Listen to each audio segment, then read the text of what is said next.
Hey you guys, and today we're going to be taking a look at the S.H.Monsterarts Destroyah.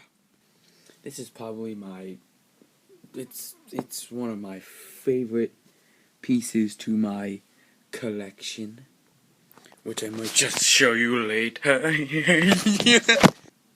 me just start off by saying I'm sorry because a couple months ago I said I was going to review the Destroyah, but then I got my Otachi and did a review on that before I did Destroyah.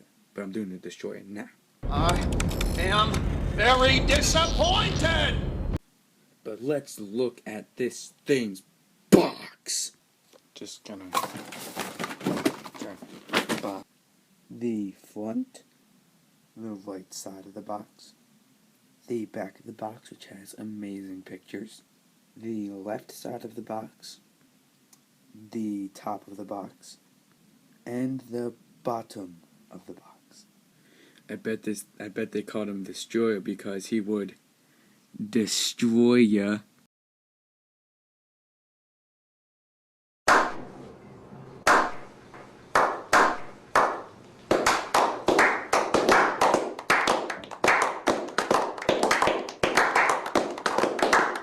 Now let's take a look at this thing's articulation. For the neck, for the head, you got tilt left and right. You can look belly up and belly down, and you have a mouth.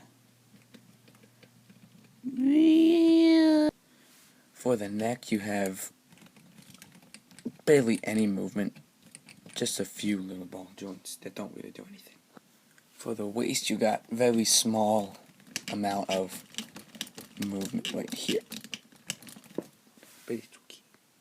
For the leg, you have a kicking movement, very nice, moves it a lot. You have a knee swivel.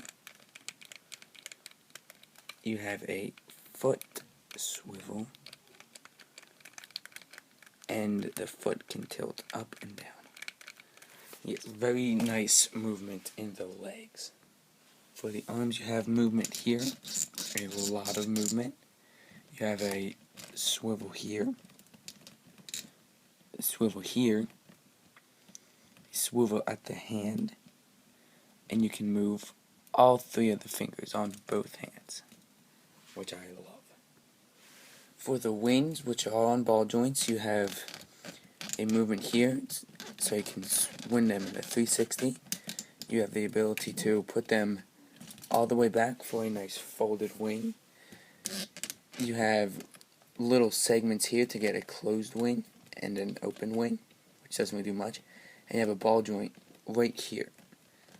And for these little wings, you have a little bit of a swivel. But the wings are excellently made. And one thing I like about the wings is that right here you have little slots that you can put the wings in. But I really don't recommend doing that because it can snap if they get stuck in there.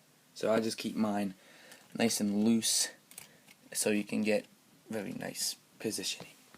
But then we have the tail. This tail is amazing. It has so many points of articulation. You can just get really curvy with this tail. And I love this tail so much. There are 1, 2, 3, 4, 5, 6, 7, 8, 9, 10. There are 11 parts of articulation in this tail. And one thing to be careful about is that if you get this thing, when you open it, be extra careful because when I first opened it, right here at the waist, it comes apart. And when I first opened it, it just fell out of the box and it almost broke. So be very, very careful when you're opening your Destroyah. Here we have Destroyah next to Otachi. And in my opinion, Otachi can beat Destroyah. What you just said is one of the most insanely idiotic things I have ever heard. At no point in your rambling, incoherent response were you even close to anything that could be considered a rational thought. Everyone in this room is now dumber for having listened to it. May God have mercy on your soul. LOL, just kidding. Otachi would be destroyed. Get it? Destroyed. It's Destroyah. S.H.Monsterarts Destroyah with S.H.Monsterarts Godzilla 2014. Destroyer with Godzilla NECA 1984. And some Halo figure I found in my basement. And I'm going to be doing a stop motion with this guy soon. But guys, that is it for this review. Please comment, like, and subscribe. And I will see you next time. Here we have Destroyer with some sort of